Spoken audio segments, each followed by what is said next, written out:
ഗാസയിൽ സമ്പൂർണ്ണ വെടിനിർത്തൽ ആവശ്യപ്പെടുന്ന പ്രമേയം ഐക്യരാഷ്ട്രസഭ രക്ഷാസമിതി അംഗീകരിച്ചു. സമ്പൂർണ്ണ സൈനിക പിന്മാറ്റവും ഗാസയുടെ പുനർനിർമ്മാണവും ആവശ്യപ്പെടുന്നതാണ് പ്രമേയം.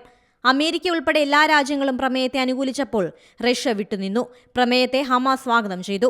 അമേരിക്കൻ പ്രസിഡന്റ് ജോ ബൈഡൻ കഴിഞ്ഞ മാസം മുന്നോട്ടുവെച്ച 3 ഘട്ടമായുള്ള വെടിനിർത്തൽ പ്രഖ്യാപനത്തെ സ്വാഗതം ചെയ്യുന്നതാണ് പ്രമേയം. ആദ്യത്തെ ആറാഴ്ച വെടിനിർത്തലിനൊപ്പം ഇസ്രയേലി ജയിലുകളിലുള്ള പലസ്തീൻ പൗരന്മാരെയും ഗാസയിൽ ബന്ദികളാക്കിയിരിക്കുന്ന ഇസ്രയേലി പൗരന്മാരിൽ ചിലരെയും വിട്ടയക്കണം. രണ്ടാം ഘട്ടത്തിൽ സമ്പൂർണ്ണ വെടിനിർത്തലിൽ ബാക്കി ബന്ദികളെ കൂടി വിട്ടയക്കണമെന്നാണ് നിർദ്ദേശം. ആക്രമണത്തിൽ തകർന്നടിഞ്ഞ ഗാസയുടെ പുനർനിർമ്മാണമാണ് 3ാം ഘട്ടം. നിർദ്ദേശം ഇസ്രയേൽ അംഗീകരിച്ചുവെന്നാണ് അമേരിക്ക അവകാശപ്പെടുന്നത്. പ്രമേയത്തോട് ആദ്യം അനുകൂലമായി പ്രതികരിച്ച ഹമാസ് ഈ 3 ഘട്ട വെടിനിർത്തൽ നിർദ്ദേശങ്ങൾ അംഗീകരിക്കണമെന്നും പ്രമേയം ആവശ്യപ്പെടുന്നു. ഇസ്രയേലും ഹമാസും എത്രയും വേഗം ഈ പ്രമേയത്തിലെ നിർദ്ദേശങ്ങൾ ഉപാധികൾ വയ്ക്കാതെ നടപ്പാക്കണമെന്നാണ് നിർദ്ദേശം. International desk Zee Malayalam news. പുതിയ വാർത്തകളും വിശേഷങ്ങളും ഇനി വിരൽ തുമ്പിൽ. എല്ലാ ഡിജിറ്റൽ പ്ലാറ്റ്ഫോമുകളിലും ഇപ്പോൾ സീ മലയാളം ന്യൂസ് ലഭ്യം.